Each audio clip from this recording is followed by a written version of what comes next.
Біздің ағай ақырын адымдап саябақтағы сылғын самалмен дем алып жасыл ғимаратқа алыстан көз тігіп алып ағай келеді. Оны ең алдымен қызылордалық қырағы қыз байқады. Бірін итере жүгіріп аудиторияға өз орындықтарына жайғасты. Сабаққа дайындалғандай дәптерлеріне үңіліп төмен қарады. Ағай әлі келмеді. Арасында есікке көз салған шәкірттер сабырсыз. Бір уақыттан тыстан ағайдың даусы естіледі. Көңілді сияқты. Ағайдың есіктен кірген сол бірдей сарбаздарша орындарынан сарт етіп тұрды шәкірттер. Ағай, саламатсыңдар ма? Отырыңдар деді. Тағы да бірдей сатырлап отыра кетті. Сабақ күндегі әдетінше әсерлі, тартымды, мағыналы өтті. Ағайға өзге оқушылар сияқты лекциялар мен кітаптарын қарап зырылдатып оқып шықпайды. Еш дүниесіз, дәптерсіз, кітапсыз келіп өмірлік тәжірибесі оқығаны білгенін шәкірттеріне беріп кетеді. Лев Толстойдың шығармасы Хаджимұратты оқыңдар деп еді. Осы шығарманы жілік-жілігін шағып талдайды. Толстойды шығармауға арқау еткен түйткілін табайық. Осы кезде есік қағылды да ішке факультет деканы кіріп келді.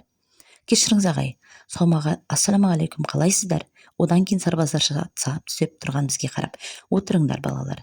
Так, бір мәселе, факультеттің атынан университет газетін шығарамыз. Ойлана осы топтың сабақ үлгерімі тәртібі жақсы болғандықтан өнер газетін сіздерге табыстасақ. Әрине редакторымен боламын, көмектесіп жол сілтейміз деді. Де бір нәрседен қорқалатындай жандай ағайға дереу бұрыла. Айтпақтай, ағай, сіздің жақында 60 жылдығыңыз келе жатыр. Сол газеттің бір бетін сізге арнаса қалай болады деді. Ағай енді жауап бере бергенде, олай болса босқа топтардан іздестірмеймін. Сіздің балалардың қолынан келеді деп сенемін. Келісесіз бе деді, сұраулы жүзден ағайға қарап. Біздің ағай үнсіз отырды да, жөн деді. Ағай жөн көрген соң біз де үнсіз келістік. Осы қызықты да қиындықты күндер біздің группаны кәдімгідей есейтті. Өнер саңлауларын сұхбат алу, өнер мәдениет тақырыбында мақала жазу, жуан қолды театр, директормен сұхбат, сақалды суретшінің көрмесінен мәлімет, әлде қандай актрисаның кешіне бару біз үшін үлкен тәжірибе, бір сынақ болды. Күндердің күні декан шақырып жатыр деген соң Айман есікті ақырын қағып рұқсат сұрай есікті ашты. Иә, кіре ғой. Сіз шақырды деген соң келдім. Иә, шақырдым. Сенің өткендегі мақалаң ректорға ұнады. Молодец деді орысшалап. Бүгін қазақ концертте бір сазгердің концерті болады. Сен барып сол кісіден мақала алып кел деді декан. Ол тапсырманың тікелей ректордан екенін ескертіп. Ол өзі композитор, ақын, әнші болып шықты. Қызық, бір бойынан түрлі өнер табылатын ол актер екен. Бұл айтып отырған 8 қырлы, бір сырлы жан Айбек болып шықты. Я, газет журнал беттерінен ол туралы оқыған болмаса, Айбекті көрмегеніне 2 жыл өтіпті. Екеуінің көзі тағы түйісіп қалды. Сол бір ғана қарастың өзінен бір-біріне деген сағыныш, асқақ сезімнің ұшқыны сезіліп тұрды. Айман ұялғаннан басын төмен салды. Айман сұхбат алмаған күйі бөлмесіне қайтты. Ол тағы да мұң мен сағынышқа белшесінен батып алған. Ағайдың мерейтойына шәкірттері ары ойлай, бері ойлай, әдемі естелік болсын деп жүйрік жылқының бейнесі салынған қабырға суретін сыйлауды жөн санады. Әрине, 9 адам болған соң 9 түрлі пікір болады. Кітап сыйласақ ше, сағат сыйлайық. Ол ұсыныстарға жауаптар да тез табылды. Ой, ағайдың үйінде кітап көп қой, біздің алған сағат арзан ғой, ол кісінің сағаты швейцариялық, көргенмін деді Жасұлан. Қызылордалық қыз мұрнын жүйріп, енді не істейміз деді. Ағайдың 60 жылдық мерейтойын университет болып тойлауда. Ал біз тағы қалай сыйлықты табыстайтынымызды білмейміз. Сыйлық алуын алдық қой, енді сценарийде жоқпыз. Ана үлкен кісілердің арасынан ма қалай шығып сөйлейміз?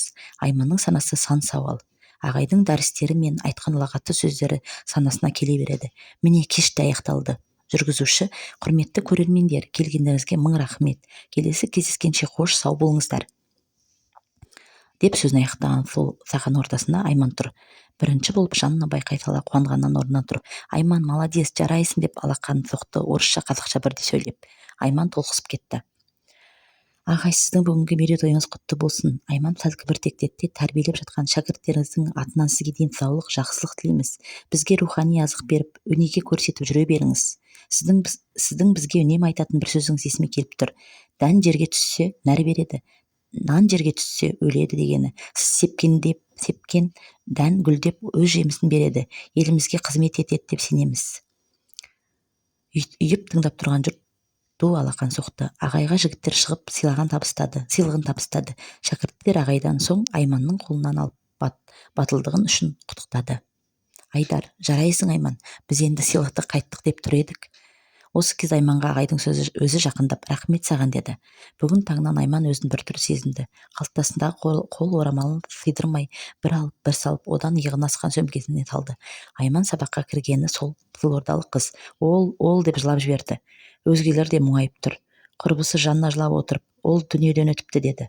Айманның енді жаны биікке сезімнің қафына ұшып кеткендей сезіліп, өз-өзіне келе алмады. Кімді айтасың деп жатты достары қаумалап. Айбек. Жан дүние сезіліп, дем жетпей кеткен Айманды құрбы қыздары қолтықтап алып кетті. Жазушылар одағынан шығарып салуға жиналған халық өте көп еді. Әлі де ағылып жатыр. Айман оның шын мәнінде қадірлі сыйлы болғанына көзі жетті. Адамдардың жанары сағынышқа толы екен. Кеше жоғалтып, бүгін сағыну. Бұл жоғалту оралмайтын мәңгілік жоғалту екенін ұғынған жанарлар. Бәрі де бүгін өлімнің ертең өз бастарына келетінін сезгендей, сезіне тұрып қорқатындай көздерінде үрей бар. Еріксіз жас қайғы жасы, өмірдің жалғандығына налыған жас жауын тамшысына ұласты. Халқын күңірентіп кеткен ақын, сазгер, әншіге табиғат ана да, дала да күрсіне күңіренді. Айбектің жандосы қоштасу сөзін сөйледі. Оны көре алмадым, тек естіп жатып. Біздің машине анандай жерде төңкеріліп жатыр. Орнымнан тұрайын десем тұра алмадым. Ол болса жалғыз еді, деді. Артында ұрпағы жары қалды, тірісінде олар қасында болды, бірақ бәрібір жалғыз. Өйткені өнерде жалғыз болған адам өмірде де жалғыз. Үнемі жалғыздық қана ойға бөлеп, жалғыздық қана есеп айырған. Өлім жайлы күніге әр минут, әр секунд ойлау керек. Ол бар жоғы 29 жаста қыршын кетті. Бақыл бол, достым.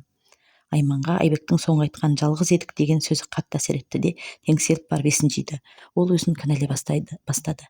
Мен ол жазған хаттардың кейінгісінде мүлде жауап жазбадым. Бірдеңе деші деп келгенін хатта. Дүние тар ма, кең бе дейді. Қызық екен, ол сұрақта жауапсыз. Мені ұмытпа деген жазбасы да. Мен сені қалай ұмытамын, артыңда мұң қалдырдың деп еріксіз Айман жылай берді. Сезім деген серігін ғана өзімен бірге алып қалды. Бар сол. Айман енді жиі түсінде хаттар алатын болды. Хатқа сол түсінде жауап жазып жататын шығарды. Бір ағайлар сабақ үстінде одан өтілген сабақ жайлы сауал қойып еді. Айман орнынан құры сүлдерін көтеріп тұрды да үнсіз қайта отырды. Айман бұл өмірден бас кешіккен жандай. Сабақ соңында ағай: Айман, сен қалшы сөйлесек, деді. Ағай біраз үнсіз отырған соң: Айман, осы мен сенен сырыңды сұрадым ба, деді. Жоқ, онда мен сенің басынан не өткен білмеймін, бірақ бір ғана айтарым бар. Бір трамвай кетіп қалса, оның артынан жүгірудің қажеті жоқ. Өйткені екінші трамвай келеді. Алматыда бір ғана трамвай жүрмейді ғой, деді. Айман үнсіз сыртқа шығып кетті. Расымен, қадірін білмеген жанды жоқ кезінде іздеп, жоқ кезінде сағынудың не қажеті бар? Бір-біріміздің тірімізде қадірлеу мен сыйлау маңызды екені ғой. Ең жақын адамыңнан қоштасқан қандай қиын болса, айырылу одан да өткен азап. Үнсіз сарынған, үнсіз жақсы көрген Айманның үнсіздіктен өзге еш нәрсе біле алмай кеткен-ай. Айман осылай қиналды, қысылды. Өмірді өзі сағыныштан тұрады екен ғой. Айман сағыныштың құшағына тұншығып қалмаса болды. Айман бұл жолы деканнан ұрыс естіген. Сен берген тапсырманы орындамадың, әлгі сазгер әрі әншіден сұхбат алмапсың. Айман, мен оның неден өтерін білгенде, сіз айтпасаңыз да сұхбат алар едім. Иә, адамдар осылай өмір сүреді, дүниеге келеді, өседі. Аз күнгі мехнат пен қуанышқа алдауранып, дүниеден бас кешеді. Ажал жайлы көпшілігі естігісі де ойлағысы да келмейді. Әйтсе де ол өзін үнемі осылай жайсыз күтпеген кездерінде еске салуға мәжбүрлейді. Ажал адамзаттың тағдыры, іс-әрекеті. Ал тағдырдан құтылу мүмкін емес. Декан не десін, аңқиған күйі қалды. Ол әнші, сазгер деп естіген жанның аты жөнін білмейтін де сияқты ғой шамасы. Күлімдеп жүретін қыз көңілі мұңға жақын тартатын болды. Өмір сабағы өз баспалдағымен бірде биікке көтерілсе, бірде төменге түсетін. Ол сезіммен ақылмен сезімді шатастырып далды. Ал қазір ол жүрек әмірін тыңдауды үйренген. Солай өмір заңы қатал.